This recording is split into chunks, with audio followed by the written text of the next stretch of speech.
Asked him what was going on, and he told me the biolab had exploded. I immediately started crying. I started crying because let's go back 20 years.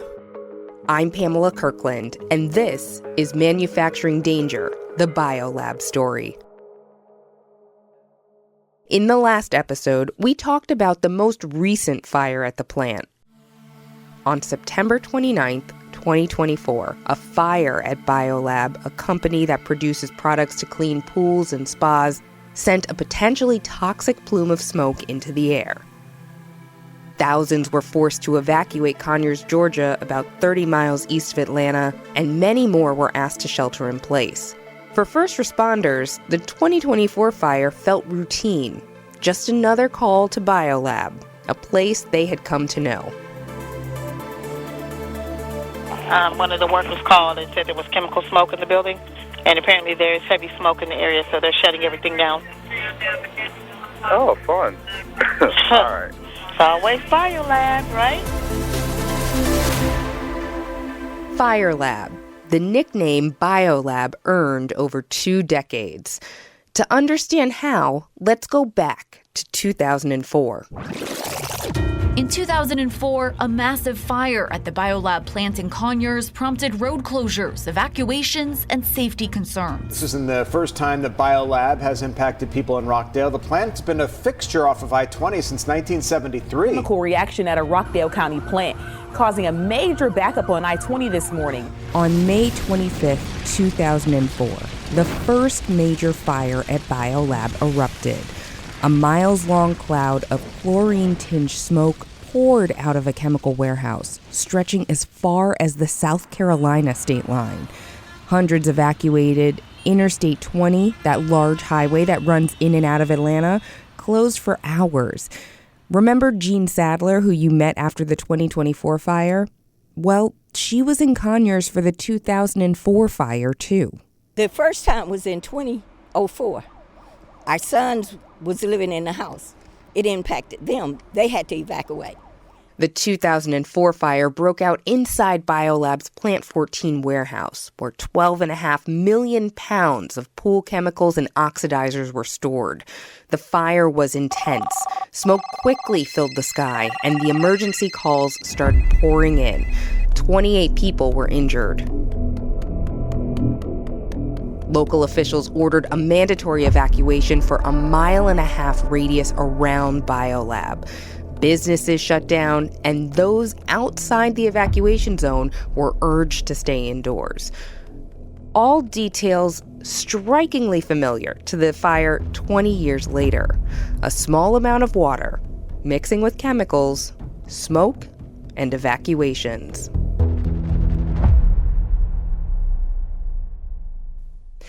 When Melody Maddox heard about the 2024 fire, I immediately started crying. I started crying because let's go back 20 years.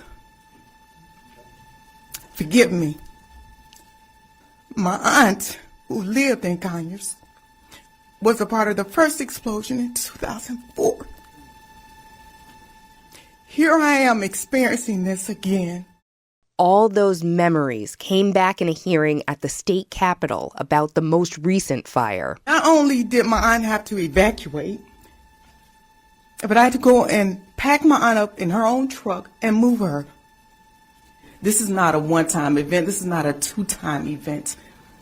My aunt passed away with lung issues, and I watched as her neighbors, one by one, succumb to this deadly thing. Melody Maddox believes the 2004 Biolab fire killed her aunt. 2004 and 2024, they're bookends, but in between, there were more fires. In June 2015, 6 Rockdale County firefighters were injured in a fire at the complex, according to the Rockdale Citizen. The following year, another fire led to voluntary evacuations near the plant. And in September 2020, a chemical reaction at Biolab shut down I-20 during morning rush hour. A company spokesman says chemicals exposed to water created a huge amount of smoke that filled the sky and drifted onto the interstate. The company says no one was hurt and there was never any fire at the facility as was initially reported. Once again, all similar details as to what caused the 2024 fire. Chemicals that should stay dry get wet, they heat up, they ignite. That's 5 major chemical accidents at BioLab in Conyers over the past 20 years. But Gene Sadler says the frequency of the fires doesn't seem to matter to the company. So what are we doing? And we're senior citizens on a fixed income. They don't care that they've impacted us. They don't care. But someone did care enough to start a federal investigation of BioLab, just not in Georgia.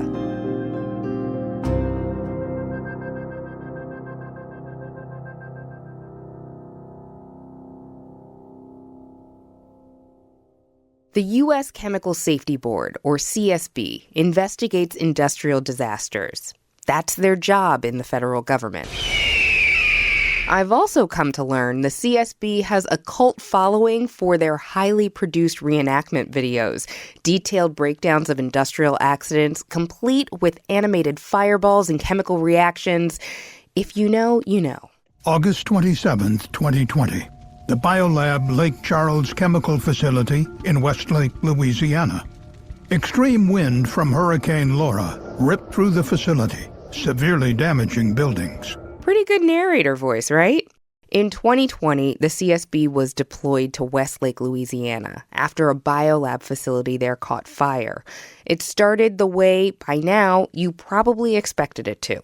Rainwater seeped into the compromised buildings and contacted products stored inside, causing chemicals to react, decompose, and a fire to ignite. And then a large plume of hazardous gases, including toxic chlorine, traveled from the facility over the neighboring community, requiring many people living nearby to shelter in place and a major highway to be closed. The company that owns BioLab Lake Charles, it's the same company that owns BioLab Conyers. And the chemical that caused the fire? Once again, trichlor, or TCCA, the same highly reactive oxidizer responsible for the fires in Georgia. Lake Charles, Louisiana, and the surrounding metro is a major industrial hub and home to some of the country's largest petrochemical refineries. It sits west of Cancer Alley, a region infamous for high cancer rates linked to industrial pollution. And with the number of chemical-producing facilities growing there in Calcasieu Parish, environmental groups are paying close attention and trying to avoid some of the same things. Before Hurricane Laura made landfall, BioLab Louisiana rushed to truck nearly 2 million pounds of TCCA to its Conyers, Georgia warehouse. But some trucks scheduled to remove additional material never arrived at the facility, meaning over 1 million pounds of the TCCA-based formulation was left on site. Over half of the material was left in the way of the storm. BioLab made the call to evacuate the facility as Hurricane Laura barreled toward the coast. By 8:30 a.m., the material began to react. It generated heat and decomposed, releasing toxic chlorine gas. Heat from the reaction and decomposition caused a fire to erupt in the building.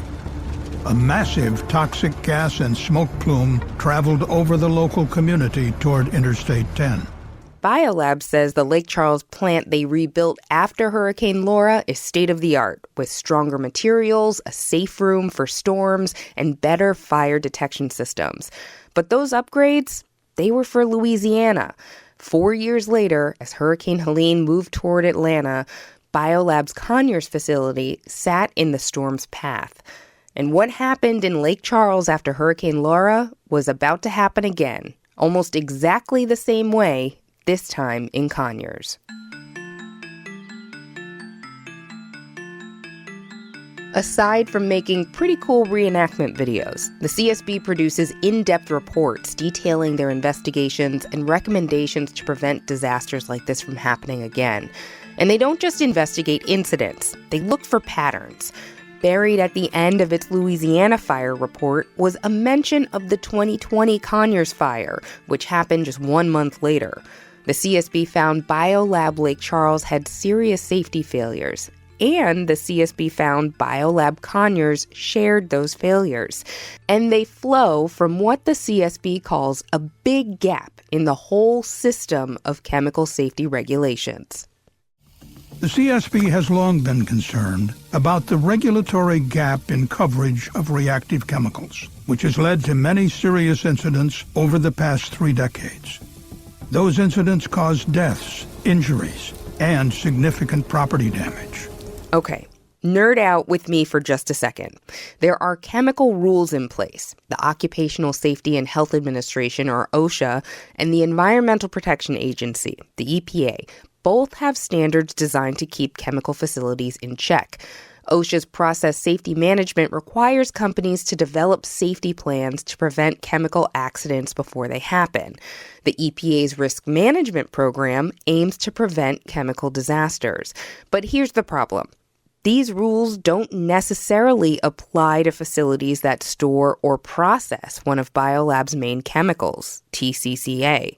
Because on its own, TCCA is stable, considered a low-risk compound. And because of that, facilities that store or process it aren't always covered by the strictest regulations. But as we have seen, TCCA is highly reactive when it comes in contact with water. It can break down and release chlorine gas, a substance that is regulated under both OSHA and EPA rules. The CSB warned about this all the way back in 2002. Chlorine gas. But TCCA is not listed for coverage under OSHA's PSM standard or the EPA's Risk Management Program rule. Therefore, BioLab was not required to implement baseline process safety management system elements under these specific regulations. The CSB has long been concerned about the regulatory In gap plain in English, coverage. they're saying they found a loophole, a gap at BioLab facilities in Louisiana and Georgia for storing a compound of a type it had warned regulators didn't get enough attention. But as an agency, all the CSB can do is give advice to OSHA or to the EPA. It can't enforce its own findings, it can't make new laws, and more than 20 years later, nothing has changed. And BioLab kept catching fire again and again.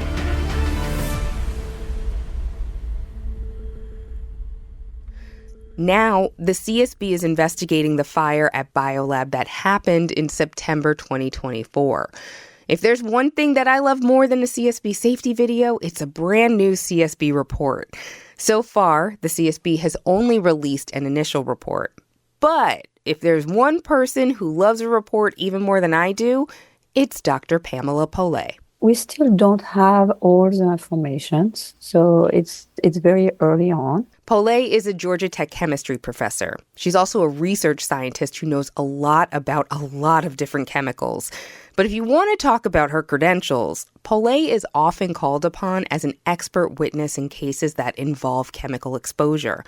And she doesn't just study chemicals. She teaches a course where her students develop real-world tools, like an app to detect chemical hazards in household products and projects tackling workplace exposure risks. And her students have seen the early CSB report. The data are very difficult to gather. We have actually this semester, we talked about it yesterday, it was our last class, that it's hard to just get the data. Even for an expert like Pollet, the initial CSB report is hard to understand. But it is the first real look at what happened inside BioLab that night. Here's what we know. On September 29th, 2024, around 5 a.m., a BioLab employee on Firewatch stepped out of the break room and heard a pop. When you look at the accident, it really was triggered, the alert was triggered by an employee hearing a pop sound. And that, to me, is my biggest concern. That pop sound the employees heard. As for the BioLab employees on site, the report says their only job was to watch for fires, not to look for conditions that may lead to fires, like leaky roofs. Pollet wishes the employees weren't left alone to look for risks. I mentioned that I would prefer personally, as a process safety person, to see a more automated system with actual sensors that can be monitored remotely. There are instruments, machines, which can do this work more precisely. From what we know now, from what Polay read in the first report, those sensors weren't in the Biolab warehouse. And Polay says it's not like Biolab hasn't been told to get these sensors before. And I think from their initial accident in 2020, that was part of the recommendations that, or at least finding of the Chemical Safety Board at the time, that there was not such water detector or sensor or alarm systems that was actually automated and controlled more rigorously. But again, because of the regulatory gap I explained earlier, that was just advice to Biolab from the CSB. No one forced them to make those changes. Still, Polay thinks the CSB recommendation of stricter oversight by the EPA and OSHA would prevent some of these accidents from happening. So I think this is something that needs to be definitely looked into, because the accident with Biolabs, I mean, they had accident here in Georgia, they had accident in Louisiana, really raised the question that if those chemicals had been regulated, there will be a framework so the company can work and with a regulatory system to really have those safety process in place to early on prevent such accident from happening, which I think will benefit everybody. Since 2004, nothing has changed. And if nothing still changes, it can happen again.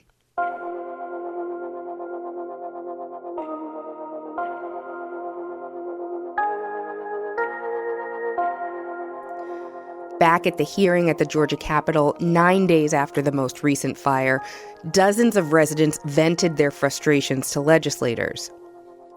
Among them, Melody Maddox, who evacuated her aunt during the 2004 fire. We heard from her earlier. The aunt she believes later died because of the fire. September the 29th, I received a phone call around 2:30 p.m. from a neighboring sheriff asking for assistance from our team at the DeKalb County Sheriff Office. I asked him what was going on, and he told me the Biolab had exploded. This time, DeKalb County Sheriff Melody Maddox wore a badge. She was making decisions. She was the one making the call. Send her deputies out there, or, fearing the health risks, hold them back. Here I am sending a team out to help assist this neighboring sheriff. As I go to my back door to grab some water to gather myself together emotionally because anxiety had kicked in, I said, this can't be happening again. I look out my back door because I'm only 2.4 miles from the Biolab, and my backyard is full of smoke. I can't shelter in place. I can't move. I am the sheriff. I'm responsible for 800,000 citizens, over 600 employees. I couldn't in good conscience send my team out again into that mess. But 2 days later, the call came again. Rockdale County needed more help dealing with these chemicals. I assisted where I could, and I'm suffering. I'm back, as she said, with migraine headaches that I never encountered. And my people that had to put on PPE equipment, and the fire department telling them that's not even safe to wear with the chemicals that were in the freaking air. After watching Biolab burn as a first responder and as a member of the community, this was personal for her. And after everything she'd seen, she believed the fight wasn't just hers. There's an old gospel song that says, in the midst of it all, in the midst of it all, I'm still here and I'm still standing to serve my community. And I'm going to continue to do such in honor of my late aunt. Thank you. Thank you, Member Sheriff.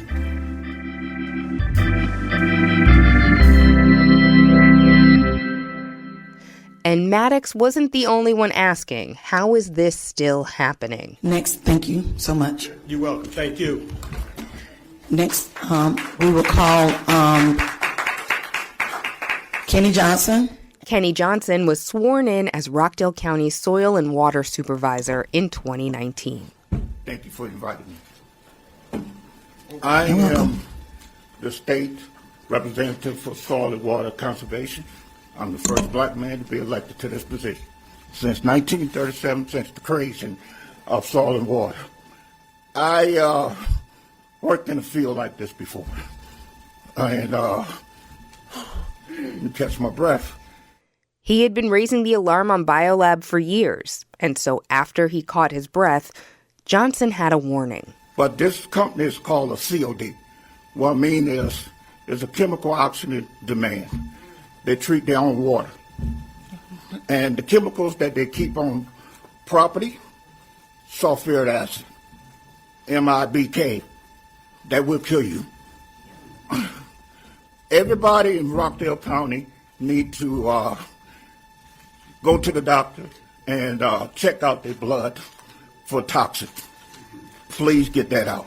Kenny Johnson called out Rockdale County's other elected officials, too, for giving Biolab a 10-year tax break to build a 275,000 square foot facility. It's 7th in the county. What I'm angry at, too, is that $850 million of our taxes went to this company to kill us. Y'all are in charge. Y'all elected official. We need a federal criminal investigation. Thank you. Thank you, Mr. Johnson. Rockdale County disputes his claim. An attorney for the county says Biolab didn't receive tax breaks for a 2019 expansion, but the company that built and then leased the building to Biolab did. How much that tax break is worth hasn't been disclosed. After he finished, Kenny Johnson left the hearing room and collapsed in the hallway. State Representative Viola Davis, a nurse, performed CPR. Minutes later, Johnson was rushed to Grady Hospital in downtown Atlanta. By that evening, he was dead.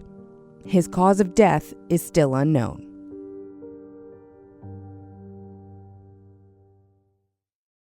Kenny Johnson's name still comes up whenever I ask folks about Biolab. His obituary says that growing up in Cancer Alley in Louisiana fueled his passion for environmental justice. At his funeral, that legacy was on full display. But before he died, he told the truth, and he told everything that needed to be told.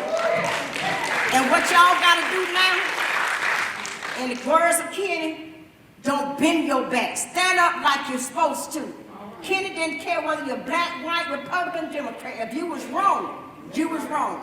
I leave y'all with this today. We are not going to wait. On the next episode of Manufacturing Danger, the Biolab story, we hear from Biolab themselves.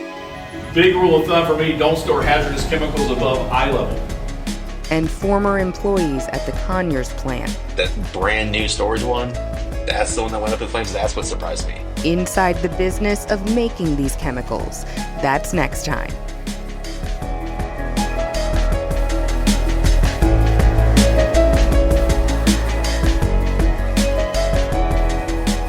Manufacturing Danger, the Biolab story, is a production of Georgia Public Broadcasting.